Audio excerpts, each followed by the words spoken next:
Crimea is on fire again. Where did the Ukrainian Armed Forces hit this time? New strikes on the oil industry. Now not only the occupiers' army will be left without gasoline, but also Moscow. And where will the longest new Ukrainian missile land? The one that makes the occupiers' hearts tremble. My name is Alexander Pripodobny. This is the truly remarkable and extensive Razborka project. Let's delve into it right now, without any further delay. Friends, let's welcome Roman Svitan, a military analyst whom you all know well, to the Razborka project. Roman Grigorievich, hello, we're glad to see you. Greetings. Wishing everyone good health. Likewise. So let's start with Crimea. It was loud in Crimea. Crimea is a very important location and a crucial stronghold for the Russians. In essence, a military hub that they are trying to turn the Ukrainian peninsula into. So what exactly happened there? On August 26th, there were explosions. Local social media pages reported about it. We're talking about drones flying over, including above the Chornomorsky district, the village of Mern, and Yevpatoria. For example, the Telegram channel Crimean Wind reports that Russian electronic warfare systems are actively targeting the drones. But nevertheless, during the attack, even the railway logistics were damaged, as I understand it, and the oil depot was partially affected as well. Please comment on the strikes on Crimea. Well, the Russians have three Achilles heels that we can not only put pressure on, but actually destroy, precisely because of certain characteristics at different levels. The first is Moscow. The second is also Moscow, of course, the decision-making center. 30% of high-tech military facilities, specifically military ones, are located in Moscow and the Moscow region. And the second is the oil industry that is Russia. Russia is a huge oil depot, a giant gas station. And basically shutting down the pipelines, shutting down the oil refineries, the oil loading mechanisms is simply unrealistic because of the vast territory, 17 million square kilometers. Naturally, no air defense system, not even if you gathered all the air defense systems in the world, could cover Russia. And pipelines, oil pipelines, product pipelines, and gas pipelines crisscross all of Russia, especially starting from Yamal, from the so-called Yamal Cross, where 17 gas pipelines converge at a single point, and ending with places like Novorossiysk, Ust-Luga, and, for example, Primorsk. And the third Achilles heel is Crimea. Why is Crimea an Achilles heel? Because it is an operational, so-called geographic operational cauldron. It is pressed up against the sea, squeezed between the Black Sea and the Sea of Azov on two sides. The entry and exit are local, meaning there's a rather narrow bottleneck, so to speak, both the Kerch and Melitopol ones. So this is a problem for the Russians, but for us it's a good move if we start, for example, working on one of these or on all of them at once, on all three Achilles heels, which is basically what's happening now. We just haven't reached Moscow yet with ballistic missiles. Once we have ballistics, we'll target Moscow. In Crimea, the first task regarding Crimea is to first work on air defense, then logistics, and then military targets. We are working on air defense constantly. In fact, literally once or twice a week, our drones strike Russian radar stations of the radio technical troops of the Russian army, anti-aircraft missile systems, and then we move on to strikes against Russian logistics. It is very important for us now, especially during the second wave of the Russian military campaign in the summer of 2025, to stop this logistics, to halt the advance of Russian troops, especially those coming through Crimea towards the Zaporizhzhia and Kherson directions. That's why the strikes we're talking about now are strikes on traction substations. There are step-up transformers, so-called traction substations, which supply electricity to a specific section of the railway for the movement of electric trains. So instead of chasing after every electric train, it's better to take out the traction substation, and basically that section becomes inoperable. That's what happened this time after, well, at least in one of the latest strikes. At the same time, there were also strikes on the Jankoy railway junction. This happened in one and the same strike, in the same wave.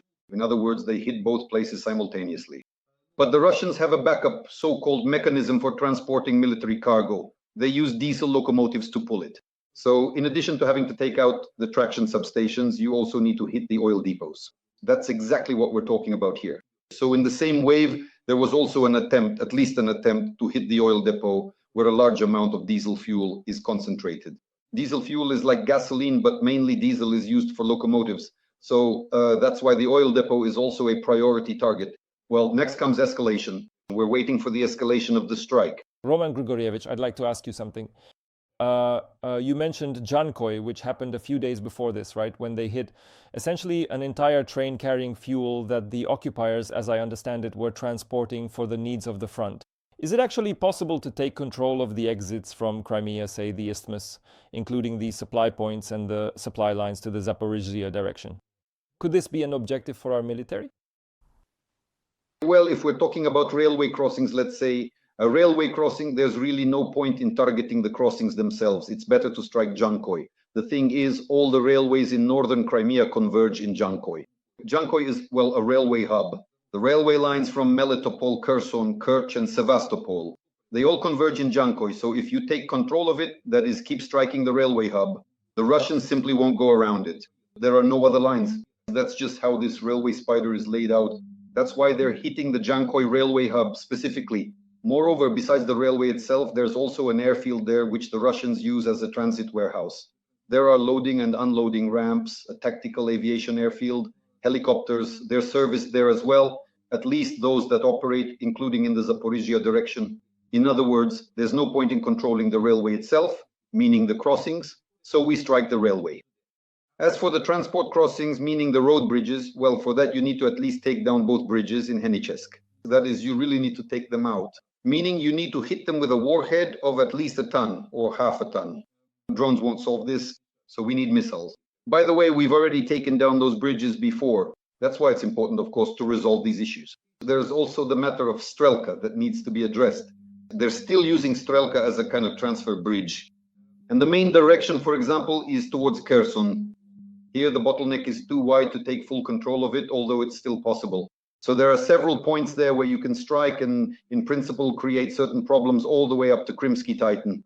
In other words, you could, in principle, strike Krimsky Titan, which would cause certain technological and technical problems there at the very least for the transfer and transshipment of military equipment. In principle, we do have these capabilities. Well, technically, we have these capabilities. The question is the number of munitions and the number of those strike assets that can reach these crossings. It's not that simple. The range there is about 100 kilometers, so you can't really reach it with HIMARS. So you either need to use attack MS or Storm Shadow missiles.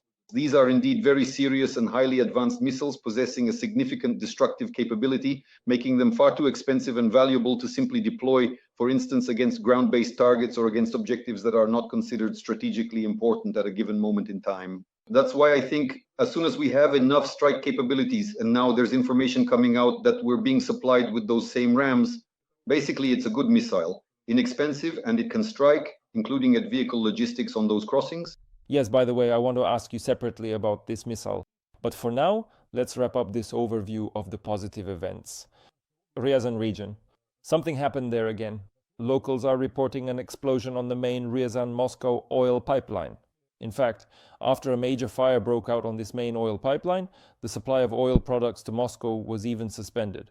Let us remind our audience that since 2018, this very pipeline has been supplying the occupiers' army. At least that's what even the local media are reporting. Roman Grigorievich, do you get the feeling that despite the fact that, well, let me put it diplomatically, Trump says very strange and often unpleasant things for us? Unlike during the previous American administration, we are now striking at the Russian oil industry more frequently and systematically. Do you personally perceive this particular trend as well, or am I simply being overly optimistic about the future? Well, for now, the reason for the halt in strikes on the oil industry in March is unclear. It's clear, well, at least from what was in the information flow. Representatives from the office reported that they were the ones who suggested to the Russians to ensure the security of the refineries. At that time, I believe Poliso spoke right after the meeting, after the contact with the Russians at the Saudis' place. In other words, he was boasting about this and about the fact that they came up with something so impressive that even the Americans were stunned. That, so to speak, is a direct quote from him, something along those lines. It wasn't the Americans who were stunned, it was us who were shocked by such proposals to ensure the security of Russian oil facilities. For half a year, we provided that security, but starting from the beginning of August, for the last 3 or 4 weeks, we've only been striking the refineries. Again, for the past 3 days, we haven't been striking them. In other words, oil refineries need to be destroyed daily, at least 1 or 2 per day, in order to create the so-called reverse wave of non-consumption of oil, meaning oil that will have nowhere to go. The Russians have thousands of wells. These thousands of wells produce a rather large amount, millions of barrels per day. So if there's nowhere to send it, they'll be forced to shut down those wells, basically to block them. And shutting down a well means it definitely won't be operational for several years. That is, if they seal it up from a practical standpoint. So this is exactly the effect we need to achieve. That's why for half a year we didn't strike them. Obviously, the president's office took responsibility for that. This so-called innovation is about ensuring the safety of Russians. But what really happened there, that's something that needs to be investigated. And most likely counterintelligence investigators should look into this, because it was precisely those 6 months without strikes on Russian oil infrastructure that allowed Russian refineries to produce and stockpile a significant amount of fuel, gasoline, diesel, aviation kerosene for the Russian army for the second wave of the offensive. But starting from August, we've been hitting them for 3 or 4 weeks now. 10 refineries and pipelines have been destroyed. Already about 17% of Russia's oil refining capacity has practically been taken out. That's over 1 million barrels per day. And that's a huge amount. That's quite a significant figure. That's essentially $60 million a day that the Russian treasury is missing out on. That's serious, big money. So these actions of ours, which began in August, at the start of August, are what led to this result. And war is mathematics. Just calculate, for example, by the end of the year, if it's 17%, roughly a sixth, in just 3 weeks, well, by the end of the year, they simply won't have an oil industry left, especially after the actions we're discussing today. Not just blowing up those same oil refineries, but also the product pipelines. This is an oil pipeline that used to be used for transporting crude oil, but now it's used for transporting products, diesel, gasoline. That is toward Moscow as well, most likely from the Ryazan oil refinery, which at the moment is operating at half capacity. In order to stop Moscow and the Moscow region, it's necessary to destroy not only this kind of product pipelines. It's necessary to destroy the Kapotnya oil refinery in the Moscow suburbs. There's what's called Kapotnya, where there's an oil refinery that supplies about 50% of the needs of Moscow and the Moscow region. The other 50% is supplied by the Mozyr oil refinery. So we also need to address the issue of Mozyr. Why? Because the Mozyr oil refinery specifically serves Russia, Moscow, and the Russian military. Mainly, after our forces destroyed the oil refineries in recent weeks, it was Mozyr that took the lead in supplying fuel to the Russian army. That's why we need to focus on Mozyr. We don't have to work with Mozyr directly. We can simply cut off the pipelines. One of the pipelines supplying Mozyr, a product oil pipeline, is the Druzhba pipeline, which was targeted by Madyar and Punecha, stopping it for several days. But now, in the near future, they will restart it. So this issue needs to be addressed constantly. And if we solve this issue, then ultimately by the end of the year, the Russian oil industry will collapse, and it's the Russian oil industry and petrodollars that are keeping the entire Russian economy afloat. Starting next year, the Russian economy will begin to collapse. Of course, Nabiullina will print rubles, but at most, she'll be able to keep printing them for a year. After inflation kicks in, basically starting next year, from 27 on, not only will the Russian economy begin to collapse, but the Russian Empire itself will start to fall apart, because that's exactly why the Soviet Union collapsed back in the day, due to a shortage of petrodollars. So these are quite interesting sanctions. Let's call them the Magyar sanctions of Malyuk and Budanov. That's what I call them now, because it's not just Malyuk and Budanov, not just the GUR and the SPU, but also the SBS, the Magyar's Unmanned Systems Forces, are directly involved in these operations. Every voice matters. Join our community, support independent journalism and help us bring you the truth from Ukraine. Become a member of Ukraine Today. Join us now. Roman Grigorievich, let's get back to this missile you mentioned, the RAM. This is an American weapon that, according to its main specifications, can shoot down both missiles and drones, and can also be used against ground targets and ships. They say its accuracy is within 10 meters. Its range is up to 450 kilometers. It can be integrated with F-16s, Mirages, and even Soviet fighter jets. All of this sounds great, but nevertheless, it was just a publication in the media in the Wall Street Journal. In your opinion, will the Americans actually give us these missiles? What could scare them off? What could be the reason for not transferring them? And well, what are you counting on if we do end up getting these missiles? Well, to be honest, I have a lot of questions about how the information is being presented in general. A missile that can engage aerial targets, that is enemy missiles, enemy drones, and at the same time can strike ground targets. In fact, it's a missile that is essentially a glide bomb, an aerial bomb with a rocket booster. It's practically a cruise missile. Well, theoretically, of course, you could somehow make it work, but honestly, it's extremely difficult, practically impossible. That is for a single missile to perform an air defense task, destroying Russian aircraft, and at the same time strike ground targets.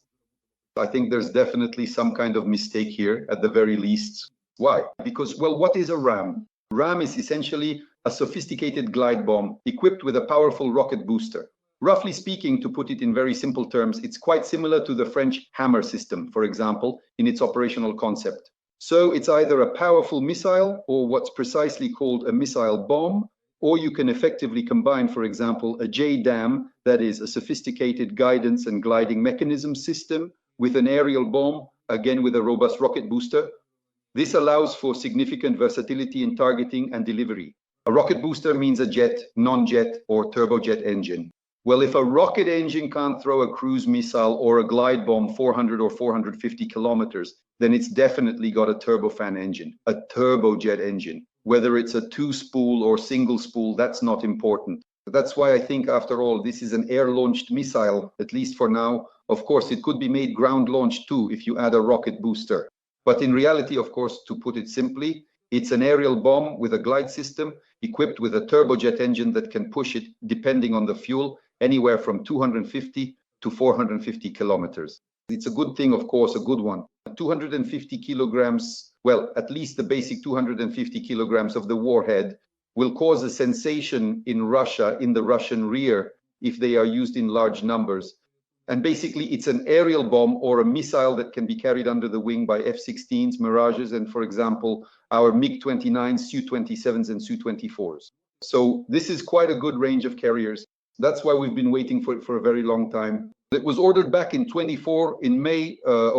January of 2024 by the Pentagon's Air Force for Ukraine. That order was placed specifically for us at that time. So they ordered it from scratch, and now we can say that every year they will produce and deliver up to 1,000 missiles of this type to us. And the range allows us to strike deep into the enemy's rear areas. Those 500 kilometers, that's the standard range for hitting rear positions to ensure the safety of the front line itself. The only thing is we need them in sufficient quantities. 1,000 missiles is exactly the number that will allow us to control Russian rear areas up to 500 kilometers. We're waiting for it, this missile bomb. We're really waiting for it. But the only thing is, of course, we need to clarify something. So this is a missile, an air-launched missile bomb, meaning it's launched from an aircraft designed to destroy ground or surface targets. Well, I can also understand that it could hit a ship if it has a homing warhead or some kind of guidance system with onboard memory. That possibility exists. But when it comes to aerial targets, I have serious doubts and skepticism about this kind of information being presented. Well, yes. And besides all that, it would be nice to actually get them and see them in action, not just hear words. Let me remind our audience that the media reports about 3,320 missiles, I think, or maybe 350. Roman Grigorievich, let's also discuss another missile, the Neptune. Everyone's been talking about it these past few days, the so-called long-range Neptune, meaning the extended version of the missile. The basic Neptune, as it seems, sank the cruiser Moskva at the start of the full-scale war, and the missile has already become legendary. Here the engineers are promising that this missile will have a range of 1,000 kilometers. It can also destroy both naval and ground targets. Well, the missile is longer, the missile is more powerful, so I'd like you to continue telling us more. There are quite a lot of technical specifications here. First of all, again, do you believe that we can produce them on an industrial scale in the near future at the level needed for combat operations? And secondly, how could this change the course of the war if this missile does go into mass production? Well, this missile is the basic KH-35, our old Soviet missile. It's already about 40 or 50 years old. Then there's the KH-35U, which is an air-to-ship missile.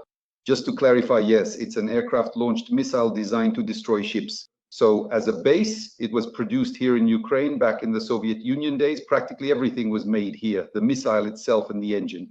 And based on this, at one time, the KH-35U missile was developed. The same missile, just with an increased range from 70 to 150 kilometers. But then the Luce Design Bureau started working on this missile, first increasing its range to almost 300 kilometers, mainly by increasing the amount of fuel. So naturally, the missile's configuration changes, the focus shifts, and the missile's center of gravity is adjusted due to the added fuel. Why? Because the engine used in this missile is the same turbojet engine we just discussed with you on the ARAM. We have a good lineup of turbojet engines, including both aviation and rocket types. One of these turbojet engines, which has been produced by us for the past 40 years, was once installed on the L-39. I personally flew them for over a decade with at least 1,500 flight hours on that engine. An excellent engine, the AI-25TL, TLT, TL AI-25, in other words, the main basic model. This engine, besides being used on the L-39, is now also being used by the Turks on the Kizilelma, specifically the Kizilelma of the MIU's project, which is a heavy drone. Plus, this engine is now, at least according to some specifications, also claimed to be used on the Flamingo. In other words, the proper use of this range of turbojet engines that we produce ourselves means they can be installed on almost any missile with any declared specifications, as long as they fit within certain aerodynamic laws. So basically, the Neptune missile, whether it's short or long, can definitely be made, because in a missile, the most important thing is the engine. But the engine generates a certain amount of thrust, and to create that thrust, it needs a specific amount of fuel, which naturally has to be placed on the missile. Why do people talk about the long Neptune? It's the same Neptune, just with an enlarged fuel tank. To put it simply, the more fuel you put into the missile, the farther it will fly. If the engine can run for 1 hour, believe me, it can run for 3 or 4 hours as well. The speed it can accelerate the missile to is 700, 800, up to 900 kilometers per hour. These are mostly subsonic missiles, so roughly 1 hour of engine operation equals 700 kilometers. So if it runs for 3 or 4 hours, that's 3,000 kilometers for you. And all the more so for, well, that's for, say, the same Flamingo, but for the Neptune, it only needs to run for about an hour and a half. And Neptune will cover 1,000 kilometers. It'll just be longer due to the extra fuel. So it really needs to run because, after all, a turbojet engine consumes quite a lot. It burns a lot of aviation kerosene. And so, technically, it's absolutely feasible to do this. There are things that, from a technological implementation standpoint, are practically impossible now, even though we used to do them before. If someone were to say now that we're starting to make the Satan missile again, the SS-18, well, I would immediately react negatively because we used to make it before, but now for various reasons, we simply can't make it that quickly anymore. But we can make the Neptune, especially since the Luch Design Bureau, those guys are smart, creative people. In fact, they turned an air-to-ship missile into a surface-to-surface missile. In other words, they adapted the launches for ground use, the same coastal missile system Neptune with 4 launches, and then they make a so-called long Neptune by adding more fuel whenever possible.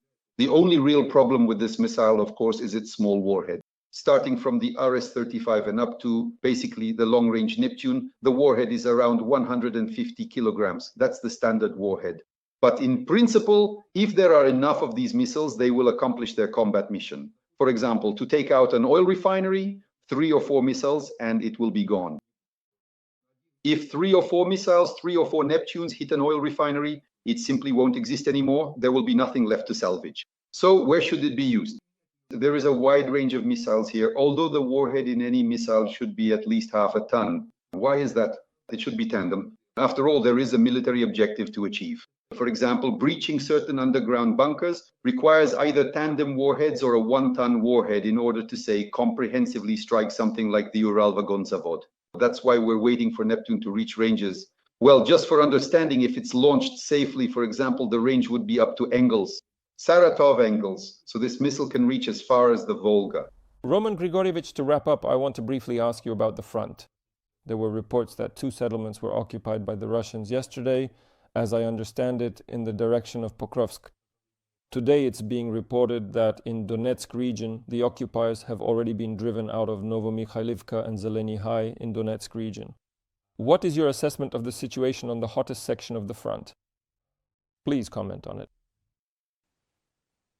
The main goal of the Russian army for this year's summer military campaign is the southeastern front. The second wave of Russians is already advancing now. Well, this is basically in line with the typical timing of a summer campaign.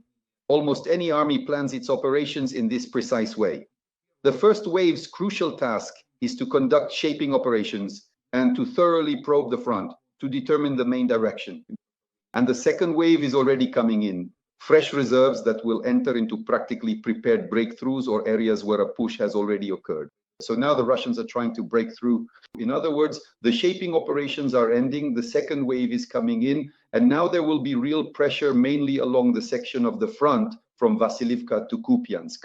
The main directions are, of course, Pokrovsk, the Pokrovsk direction, and the Sloviansk direction. That is, the Sloviansk direction actually includes several axes, the so-called Kupiansk-Lyman axis, which is intended to approach Sloviansk from the north. The Bilohorivka-Siversk axis, the so-called Serebryanka axis, is meant to approach Sloviansk from the east. The southern axis comes from the direction of Kostiantinivka, the western side. Why did they start moving toward Belo, Dobropilia? Because it's precisely from Dobropilia that this western axis is meant to reach Sloviansk. Sloviansk is now their main objective. They're allocating their efforts there because there's no water in Donbas. The ecocide, genocide, call it what you will, waterside, that the Russians have carried out in Donbas has left the region completely without water. So right now there's a real environmental disaster there, and most likely people will have to leave. Mostly it will be Ukrainians who have to leave. The Russians who rushed into Donbas over the past year or year and a half have long since left. It's impossible to live there without water. Of course, the most deep-rooted Ukrainians who have always lived there are staying for now, but now they will also have to leave because without water, there really won't be any life left there, so they'll head towards Sloviansk. The main water pipeline, the Siversky Donetsk-Donbas Canal, starts in Sloviansk. It starts from Sloviansk with the water intake located near the Siversky Donets River. Then it goes through Chasiv Yar, Toretsk, and onto Horlivka Donetsk and the Verkno-Kalmius Reservoir. When that intake was there, the Russians destroyed it, but at the moment they will try to advance towards Sloviansk. And the second direction, the one we're talking about now, the Pokrovsk direction, is very important to them for expanding the land corridor.